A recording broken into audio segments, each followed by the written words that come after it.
સ્થાનિક સ્વરાજ્યની ચૂંટણીના માહોલમાં અનોખી અને હળવી રજૂઆત એટલે ભાઈ ભાઈની પંચાયત.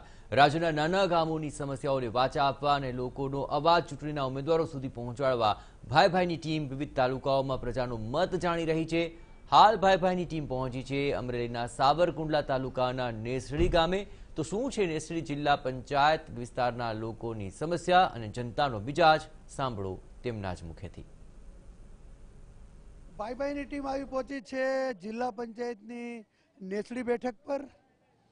અહીં ગત ટર્મમાં પાટીદાર આંદોલનની અસરને કારણે તમામ ધારાસભ્યથી લઈ તાલુકા પંચાયત જિલ્લા પંચાયત તમામ વસ્તુમાં કોંગ્રેસનો વિજય થયો હતો અને હાલ ત્રિપક્ષીય જંગ ચાલે છે. આ બાજુ આપના મિત્રો છે, અહીં કોંગ્રેસ છે. ભાજપના લોકોને વારંવાર કહેવા છતાં એ લોકો આવ્યા નથી. એ ભાજપવાળા કેમ નથી આવ્યા? એ હુઈ જાય નિરાતે, હુવાનું છે એને. તોય જીતી કેમ જાય? એ તોય ખોટું કરીને. તો ભાજપ અહીંયા છે નહીં. તો આપણે આ વિસ્તારના લોકો સાથે ચર્ચા આજથી ચાલુ કરશું હવેથી. તમારા વિસ્તારમાં મુખ્ય સમસ્યાઓ કઈ છે? કામ શું થવા જોઈએ? મારા ગામની તમને વાત કરું તો મારા ગામની અંદર મુખ્ય સમસ્યા અવેડો છે. અવેડા છેલ્લી 2015ની અંદર હું જ્યારે તાલુકા પંચાયતમાં ગામ પંચાયતમાં જે લોકોએ મને છૂટાવીને મેં તાલુકા પંચાયતમાં મોકલ્યો ત્યારે હું 1.5 લાખનો અવેડો લેવો તો પણ આ ગામ પંચાયતે કર્યો નહીં. ત્યાર પછી અમારા ધારાસભ્ય શ્રી એટીવીટીની ગ્રાન્ટમાંથી અવેડો 4.5 લાખનો લાવ્યા તો છતાં આ ગ્રામ પંચાયતે કર્યો નથી. મુખ્ય સમસ્યા અવેડાની છે અમારા ગામમાં. ઉપરાંત બીજી કઈ કઈ તકલીફ? પાણીનો ટાંકો 40 વર્ષ પહેલા બન્યો છે, જર્જરિત થઈ ગયો છે.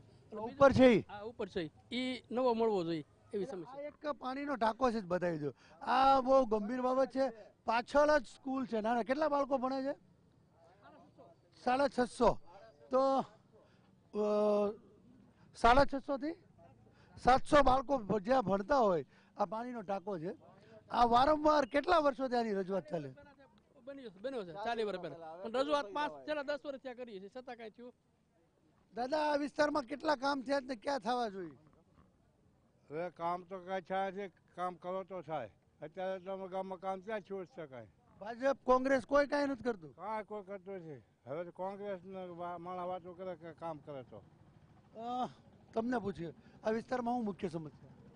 આ વિસ્તારમાં તો અમારું ગામ ઓળિયા છે એટલે અમારા માટે અલગ છે, પણ આપ આદમી તરફથી હું જે કહેવા માગું છું કે જે સમસ્યાઓની જે વાતો છે તે તો અત્યારે સત્તામાં છે, અમે સત્તામાં નથી હાલ તબક્કે, એટલે એમના પ્રશ્નો એ હલ નથી કર્યા. પણ આમ આદમી પાર્ટી સાવરકુંડલા તાલુકામાં અને કોઈ પણ બેઠક ઉપર આવે તેમાં જે કાંઈ કામો મળતા હશે તે આખા ગામને હું મારી બાંહેધરી આપું છું કે નેસડી ગામમાં જે અટકેલા કામો છે એમાં આમ આદમી પાર્ટી આવે તો પૂરા કરવા. તમે સત્તામાં હતા તો કામ ન કર્યા કેવું કહે છે? ઘણા કામ કરેલા છે એ મારા જે આપના મિત્ર છે ને ખ્યાલ નથી. આપના મિત્રો જે લોકોને સપના બતાવે છે ખરેખર એ સપના પૂરા થતા નથી. કોઈ પણ સરકાર આવે એ કોઈ પણ વસ્તુ ફ્રી આપી શકતી નથી. આ લોકો જે સપના આપે છે એ સરકારના સપના આપે છે. આ સ્થાનિક સ્વરાજની ચૂંટણી છે એમાં કોઈ મોટા સપના આપે નહીં અને મોટા સપનાથી કંઈ થતું નથી. ખોટા સપના આપે આમ આદમી પાર્ટી. ભાઈ, ખોટા સપના તમે લોકોને બતાવો છો? ખોટા સપના કોઈ બતાવતો નથી. જો ખોટા સપના બતાવતો હોય ને તો દિલ્હી સરકારમાં અત્યારે જે કામ થયેલા છે તો અત્યારે ગુજરાતમાં આપનું અત્યારે વધારે જોર છે, બરાબર. તો આપણે સુરતમાં અત્યારે વરાસામાં મોસ્ટલી આપની 18 બેઠકો બધી આવી ગઈ છે. એનું એક જ કારણ છે કે લોકો ચાહે છે કે પરિવર્તન થવું જરૂરી છે. એક મિનિટ આપને બોલો. નેસડી ગામનો ટાંકો ગમે તેથી ભયજનક સપાટી પડે એમ છે. બાળકો નીચે રમતા હોય, કોઈ દીક દુર્ઘટના બને એમ છે, એને માટે ટાંકાની રજૂઆત કરી છે. ભાજપવાળા કોઈ ધ્યાન દેતા નથી. તો આ એક સત્તાધીશો માટે શરમજનક બાબત કહેવાય, કારણ કે આ ટાંકો આની અનેક વાર રજૂઆત કરવામાં આવી છે છતાં એક પાણીનો ટાંકો તમે પાડી નથી શકતા. તમે એટલી બુલેટ ટ્રેન બનાવવાની જ્યારે આપણે બણગા ફૂંકીએ છીએ અને જો નહીં ને આમાં ક્યારેક દુર્ઘટના થઈ તો સાવ નજીક બાળકોની સ્કૂલ છે, સ્કૂલ માટે જોખમ થઈ શકે. અચ્છા અશ્વિન, હા બોલો. હા, નેસડી નદી છેલની અંદર ટાંકો પાણીનો પીવાનો કર્યો છે. વર્ષ 2 થઈ ગયા, અંદર પાણી ભર્યું નથી. એમ પડ્યો તૂટી જાય. આ સરકારનો આ નિયમ છે ભાજપવાળાનો. ભાજપ ઉપર આરોપ છે પરંતુ એના વતી કોઈ જવાબ દેવા માટે અહીં હાજર છે નહીં. કદાચ કાર્યકરો ગામમાં હોવા છતાં દરકાર નથી, કારણ કે એમ નામ જીતી રહ્યા છે તો કોણ ડિબેટમાં આવે? બોલો ભાઈ. ભાજપના જે ઉમેદવારો છે એને ખબર છે આપણો પરાજય નિશ્ચિત છે, એટલે રણ મૂકીને ભાગી ગયા છે. અને આમ બધે જીતી ગયો આજે રિઝલ્ટમાં. જો હવે મહાનગર અને તાલુકાની જે ચૂંટણી છે એમાં અલગની વાત છે. મહાનગરના જે લોકો છે એ અલગ કરસલના છે અને ગ્રામ્ય વિસ્તારના છે અલગ કરસલના લોકો છે. અને મારે જવાબ દેવો છે, મારા મિત્ર આપના છે એમ કહે છે કે દિલ્હીની અંદર અમારી સરકાર છે, ત્યાં બધું મેં ફ્રી આપી. તો મારા મિત્રને મારે કેવું છે કે દિલ્હીની અંદર તમારી સરકાર છે, અહીંયા જે ચૂંટણી છે સ્થાનિક સ્વરાજની ચૂંટણી છે, સ્થાનિક સ્વરાજની ચૂંટણીમાં દિલ્હી હારે કોઈ જાતની લેવા દેવા નથી. મારા મિત્રને જવાબ આપો. મૂકીને તમારું હાવ લઈને સુઈ જાવ. અશ્વિનભાઈએ જે વાત કરી કે મારે આપના મિત્રોને જે જણાવવું છે, તો પાટીદાર ઇફેક્ટ વખતે જે કોંગ્રેસને પૂરેપૂરા તાલુકા, જિલ્લા પંચાયત અને ધારાસભ્ય છીકે અમરેલી જિલ્લાની અંદર આપી, ત્યારે એ સત્તામાં છે તો પણ એના પ્રશ્ન છે, ભાજપ આજે બી ગયો છે તો પણ છે. પણ આમ આદમી તરીકે અમે બાહેંધરી આપીએ કે આ તમામ પ્રશ્નોનું નિરાકરણ કરો. આપણે એક સામાન્ય માણસને પૂછીએ થોડા સાઈડમાં, શું લાગે આ વિસ્તારમાં કામ થયા છે? જો જ્યારે દર 5 વર્ષે ગમે એ ચૂંટણી આવે, સ્થાનિક સ્વરાજની હોય, ધારાસભાની હોય કે લોકસભાની હોય, ગમે તે આવે પાર્ટી આવે એટલે ખાલી ખોટા વાયદા વચનો આપી બધી વહી જાય છે. ગમે તે પાર્ટી હોય પછી, બરોબર. અને ક્યાંય પણ કોઈ એવા પેલા કામ કરીને નથી બતાવ્યા, પેલા બધા ખોટા વાયદા જ આપે છે. ભાઈ આ વિસ્તારમાં દાદા શું તકલીફું છે? કાંઈ નહીં, મને ન ખબર હોય. તમારે કેટલા વર્ષ છે?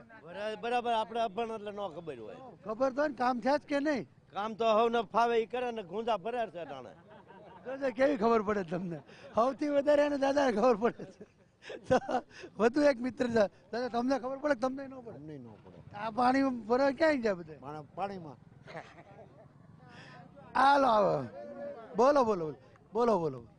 આ ગામની ઘણી સમસ્યાઓ છે. આ ગામમાં કોઈ પણ કામ થયા નથી. આ ગામમાં 10,000ની વસ્તી ધરાવે છે અને તમે જોઈ શકો છો અહીંયા 3 થી 4 નળ રાખવામાં આવેલા છે. આ ગામમાં પૂરતું પાણી પણ નથી મળતું અને કૂવાની બાજુમાં ગટર પણ કાઢેલી છે. એ પાણી આ ગામને આજીવન પાય છે. અત્યારે સામાન્ય માણસોને પણ બધાને અને વેરો વધાર્યા કરે છે ગ્રામ પંચાયત. પાણી પીવાનું શુદ્ધ પાણી નથી આવતું. આખો ગ્રામીણ વિસ્તાર છે દાદા. હટો તો લોકો જો ખેતરેથી વાડીએથી આવી રહ્યા છે, પોતપોતાના ખેતીકામ સાથે સંકળાયેલા છે મોટાભાગના લોકો. આપણે આ ફોર્મેટની બહાર જઈને પૂછીએ કેટલાક મિત્રોને કેવું છે ગામમાં કામ થાય છે? ગામમાં સારું કામ થાય છે, વાંધો નથી. ગામમાં કામ સારું થાય? હા. તમારે કઈ કેવું છે? અવેડો નથી ગામમાં 18 વર્ષથી અવેડો નથી.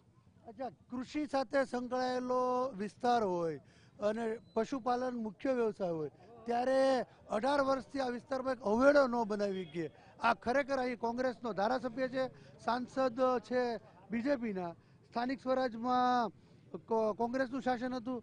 અશ્વિનભાઈ, એક અવેડો ન બનાવી કે તમારું શાસન હતું તાલુકા પંચાયતમાં? જો ભાઈ, તાલુકા પંચાયતમાં અમારું શાસન હતું.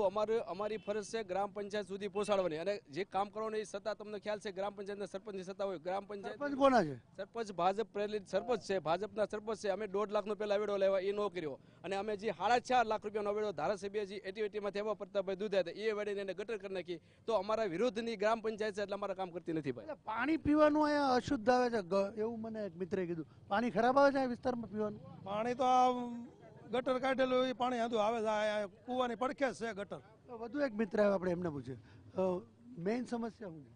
મેઇન સમસ્યા તો અહીંયા બધા પ્રોબ્લેમ, જો ખાલી સરપંચના ઘર સુધી રોડ આરસીસી છે, બાકી તમે ગમે ત્યાં આખા ગામમાં જાઓ ક્યાંય પણ રોડ કે અથવા તો બ્લોક બેહારેલા નથી. તો શું આમ જનતાને કોઈ ફાયદો જ નહીં પંચાયતથી? તો આ તું નેસડીથી ભાઈની પંચાયત કોઈને કઈ કેવું જલ્દી હાવણોમાં જ દેવો છે આ બે પાર્ટી પ્રચાર કરી લીધા હમણાં તો હા બોલો ભાઈ. હાવણો મારો કે જનતાનો ફેસલો છે, જનતા જે નિર્ણય કરશે. જો અમે કામ કર્યા છે તો જનતા દિલથી અમને મત આપશે કોંગ્રેસને. તો હા હતા કોંગ્રેસ આપ અને સામાન્ય માણસ. હા બોલો, તમે આંચકી લ્યો. આમ આદમી પાર્ટી જે ભાઈ વાત કરે છે એ સત્તામાં છે. કોંગ્રેસને સત્તામાં મૂકી ગયા વખતે 5 વર્ષ રહી એમણે જે કામ કર્યા નથી અને ગામ પંચાયત અટકાવે છે. ખરેખર ગામને ભેગું કરીને આ કામ કરવાનું મહત્વનું છે. તો આ તું ભાઈની પંચાયત અહીં ભાજપ તરફથી કોઈ એટલે એક પણ માણસ જવાબ દેવા માટે નહોતો. આમ આદમી પાર્ટી અને કોંગ્રેસે પોતપોતાનો મત રજૂ કર્યો. ભાઈની પંચાયત હવે આગળના વિસ્તારમાં જશે.